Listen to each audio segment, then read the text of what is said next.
Ayruz Food and Craftലേക്ക് സ്വാഗതം. ഞാൻ നിങ്ങളുടെ ഫസീന അൻസാരി. ഇന്ന് ഞാൻ വന്നിരിക്കുന്നത് നാച്ചുറൽ ആയിട്ട് എങ്ങനെ നമുക്കൊരു ഹോം മെയ്ഡ് ലിപ് ബാം ഉണ്ടാക്കാം എന്ന ഒരു വീഡിയോയുമായിട്ടാണ്. അത് ഞാൻ നിങ്ങൾക്ക് മുമ്പിൽ ഷെയർ ചെയ്യുവാണ്. അത് നമുക്ക് എങ്ങനെയാണ് ഉണ്ടാക്കുന്നത് എന്ന് നോക്കിയിട്ട് വരാം. എല്ലാവരും കടയിൽ നിന്നൊക്കെ ലിപ് ബാം ഒക്കെ വാങ്ങിച്ച് മടുത്തിട്ടുണ്ടാവും അല്ലേ? അപ്പോൾ നിങ്ങൾക്ക് വളരെ ഈസി ആയിട്ട് വീട്ടിൽ തന്നെ ഉണ്ടാക്കി പെട്ടെന്ന് തന്നെ നമ്മുടെ കയ്യിലൊക്കെയുള്ള ഒരു ഇൻഗ്രീഡിയൻറ്റ് തന്നെയാണ്, ആ ഒരു 2 സാധനം മാത്രം വെച്ചിട്ട് ഉണ്ടാക്കുന്ന ഒരു ലിപ് ബാം ആണ്. അപ്പോൾ നമുക്കിത് എങ്ങനെയാണെന്ന് നോക്കാം. അതിനായിട്ട് ഞാൻ എന്താ ഒരു ബീട്രൂട്ട് എടുത്തിട്ടുണ്ട്. ഈ ബീട്രൂട്ടിൻ്റെ തൊലിയൊക്കെ നമുക്കൊന്ന് കട്ട് ചെയ്ത് മാറ്റണം. അപ്പോൾ ഇതിൻ്റെ തൊലിയൊക്കെ ഞാനൊന്ന് റിമൂവ് ചെയ്തിട്ടുണ്ട്. ഇനി നമുക്കിത് ചെറിയ ചെറിയ പീസുകളാക്കി മാറ്റണം. ഇന്നലെ ചെറിയ പീസാക്കി ഇത് ഒന്നുകിൽ നമുക്ക് ഗ്രേറ്റ് ചെയ്തെടുക്കാം, അല്ലെങ്കിൽ നമുക്കിത് മിക്സിയുടെ ജാറിലിട്ട് നന്നായിട്ടൊന്ന് അടിച്ചെടുക്കാം. ഞാനിപ്പോൾ ഇത് മിക്സിയുടെ ജാറിലിട്ട് ഒന്ന് അടിച്ചെടുക്കുവാണ്. ജാറിലിട്ട് നന്നായിട്ടൊന്ന് ക്രഷ് ചെയ്ത് എടുക്കുക. തുള്ളി വെള്ളം പോലും നമ്മൾ ചേർക്കേണ്ട, അല്ലാതെ തന്നെ അതിൽ നിന്ന് അല്പം ജലാംശമൊക്കെ ഉണ്ടാവും. അപ്പോൾ ഇത് നമുക്ക് നന്നായിട്ടൊന്ന് അടിച്ചെടുത്തിട്ട് വരാം. ഇപ്പം നമ്മുടെ ബീട്രൂട്ട് ഞാൻ നന്നായിട്ട് അടിച്ചെടുത്തിട്ട് വന്നിട്ടുണ്ട്. ഇനി നമുക്കിതൊന്ന് അരിച്ചെടുക്കണം. വലിയൊരു ജ്യൂസ് അരിപ്പയിൽ വെച്ച് നമുക്ക് നന്നായിട്ട് ഇത് അരിച്ച് ഇതിൻ്റെ നീര് മാത്രമായിട്ട് നമുക്കിത് എടുക്കണം. ഇതേപോലെ ഒരു ബൗൾ വെച്ചിട്ട് ഈ ഒരു അരിപ്പയിൽ നമുക്ക് നന്നായിട്ട് ഈ സ്പൂണ് വെച്ചിട്ട് നല്ല രീതിയിൽ പ്രസ് ചെയ്ത് ഈ നീരിനെയൊക്കെ നമുക്ക് ഊറ്റിയെടുക്കാം.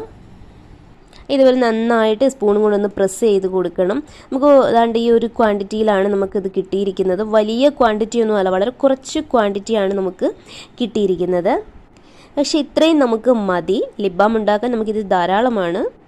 ഇനി ബാക്കി വന്ന ഈ ഒരു ബീട്രൂട്ടിൻ്റെ നമുക്ക് മാറ്റി വെക്കാം. നമുക്ക് നാളെ വേണമെങ്കിൽ ഇത് തോരനൊക്കെ ഉണ്ടാക്കാം. ഒരു സവാളയും കൂടെ അരിഞ്ഞിട്ട് കഴിഞ്ഞാൽ നമുക്കിതൊരു തോരനാക്കി മാറ്റാം.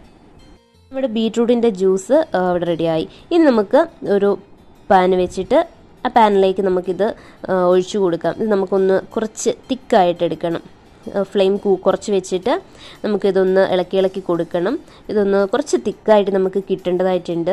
എന്നാൽ മാത്രമാണ് നമുക്കത് കറക്റ്റ് ആ ഒരു കൺസിസ്റ്റൻസിയിൽ നമുക്കിത് കിട്ടുള്ളൂ. ലിപ് ബാം നല്ല കറക്റ്റായിട്ട് വരണം എന്നുണ്ടെങ്കിൽ നമ്മൾ ഇതേപോലെ ചെയ്യുക. അങ്ങനെ നമ്മുടെ ബീട്രൂട്ടിൻ്റെ ലായനി ഇപ്പം നല്ല തിക്ക് പരുവത്തിൽ വളരെ കുറച്ച് ആ ഒരു ക്വാണ്ടിറ്റിയും കൂടെ കുറഞ്ഞ് ഇപ്പം ക്വാണ്ടിറ്റി തീരെ കുറഞ്ഞിട്ടുണ്ട്.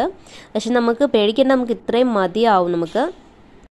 ഇനി നമുക്ക് വേണ്ട സെക്കൻഡ് ഇൻഗ്രീഡിയൻ്റ് എന്ന് പറയുന്നത് നമ്മുടെ നെയ്യാണ്. നെയ്യ് എല്ലാവരുടെയും വീട്ടിലുണ്ടാവും. ഈ നെയ്യ് ഒരുപാട് അങ്ങ് തിക്കായിട്ടുള്ളതും അല്ല, ഒരുപാട് ലൂസായിട്ടുള്ളതും അല്ല. അതിൻ്റെ ഒരു മീഡിയം, കുറച്ച് ഒന്ന് ലൂസായി കുറച്ചൊരു കട്ടിയും ഒക്കെ ആയിട്ടുള്ള ഒരു സ്പൂണ് നെയ്യ് നമുക്കിതിലേക്ക് ചേർത്ത് കൊടുക്കാം. അപ്പം ഞാൻ എന്തായാലും ഒരു സ്പൂൺ നെയ്യിൻ്റെ അകത്ത് ചേർത്തത് നന്നായിട്ട് നമ്മളൊന്ന് ബീറ്റ് ചെയ്തെടുക്കണം. നല്ല രീതിയിൽ ഇത് അടിച്ചെടുക്കുക. ഇതിൻ്റെ അകത്ത് നല്ല മിക്സ് ചെയ്ത് എടുക്കുക.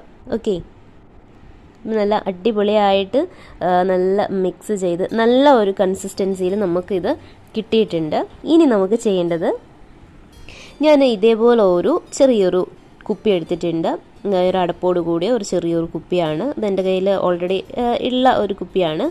അപ്പോൾ ആ ഒരു കുപ്പിയിലേക്ക് ഞാൻ ഈ ഒരു ബീട്രൂട്ടും ഈ നെയ്യും കൂടെ ചേർന്ന ഒരു മിശ്രിതം ഇതിലേക്ക് ഒഴിച്ചു കൊടുക്കുകയാണ്. നിറച്ചും ഒഴിച്ച് വെച്ചിട്ടുണ്ട്. ഇനി നമുക്കിത് ഈ ഒരു അടപ്പ് നന്നായിട്ട് മുറുക്കി അടച്ചു വെക്കുക. എന്നിട്ട് നമ്മളിത് ഫ്രിഡ്ജിൽ ഒരു 15 to 30 മിനിറ്റ് വരെ ഇത് സൂക്ഷിക്കുക. ഇപ്പോൾ കറക്റ്റ് ഒരു 30 മിനിറ്റ് കഴിഞ്ഞിട്ടുണ്ട്. ഞാനിത് ഫ്രീസറിലല്ല വെച്ചത്, താഴെയാണ് വെച്ചത്. അപ്പോൾ നോർമൽ ആയിട്ടുള്ള ഒരു തണുപ്പ് കിട്ടിയാണ് ഇത് ഈ ഒരു കട്ടിയായിട്ട് കിട്ടിയിരിക്കുന്നത്.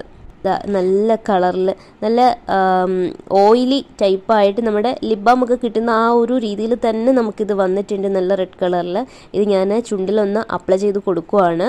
ഞാൻ എൻ്റെ ചുണ്ടിലൊന്ന് തേച്ച് കൊടുത്തു. നല്ല കളറും നല്ല ഓയിലി ആയിട്ട് നമുക്ക് വന്നിട്ടുണ്ട്. നമുക്ക് പുറത്തൊക്കെ പോകുന്ന ടൈമിൽ നമുക്ക് നമ്മുടെ ഹാൻഡ് ബാഗിൽ ഇത് സൂക്ഷിച്ചു കഴിഞ്ഞാൽ നമുക്ക് ഇടയ്ക്കിടയ്ക്ക് ചുണ്ട് ഡ്രൈ ആവുന്ന ടൈമിലൊക്കെ നമുക്കിതൊന്ന് തേച്ച് കൊടുക്കാം. അതുപോലെ തന്നെ നമ്മുടെ കുഞ്ഞുങ്ങൾക്കൊക്കെ ഇത് തേച്ച് കൊടുക്കാൻ നല്ലതാണ്. നമുക്ക് കടയിൽ നിന്നും ഒന്നും വാങ്ങിക്കുന്ന ഒരു കെമിക്കലൊന്നും വാങ്ങിച്ച് അപ്ലൈ ചെയ്യാതെ ഇതൊക്കെ ഒന്ന് ഉണ്ടാക്കി നിങ്ങൾ കുഞ്ഞുങ്ങൾക്കാണെങ്കിലും മുതിർന്നവർക്കൊക്കെ ആണെങ്കിലും ഇത് യൂസ് ചെയ്യാം. അപ്പം എല്ലാവരും പെട്ടെന്ന് തന്നെ ഓടിപ്പോയി ഇതൊന്ന് ചെയ്ത് നോക്കുക. എന്നിട്ട് ഫീഡ്ബാക്കൊക്കെ ഒന്ന് അറിയിക്കുക. അപ്പോൾ നമുക്ക് പുതിയ വീഡിയോസുമായി കാണുന്നിടം വരെ ടേക്ക് കെയർ, ബൈ.